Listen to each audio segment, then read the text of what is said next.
ทุ่งนาแม่บัวกินลมชมวิวจิบกาแฟแลหวันที่เทพา1 เดือนผ่านไปก็ต้องขอบคุณทุกการติดตามขอบคุณทุกการถูกใจขอบคุณทุกคนนะที่มายังจุดเช็คอินทุ่งนาแม่บัวแห่งนี้ก็ขอบคุณนะครับที่มาเติมสีสันนะครับให้กับท้องทุ่งนาแห่งนี้นะครับ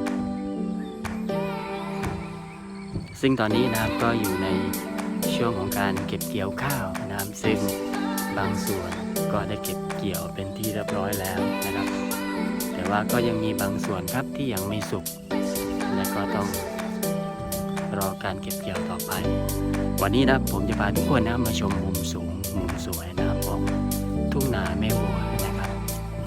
ในหลากหลายมุมนะครับว่าสวยงามขนาดไหนนะครับก็อย่าลืมนะครับแวะเวียนมาผ่านอำเภอเทพาผ่านบ้านผู้มาบ้านกอบครุกนะครับสามารถที่จะมาถ่ายรูปนะครับยังจุดเช็คอินแห่งนี้ได้ก็จะมีพ่อค้าแม่ขายนะที่ขายน้ำขายของกินเล่นนะครับยามเย็นนะครับก็แล้วเจอกันครับทุ่งนาแม่บัว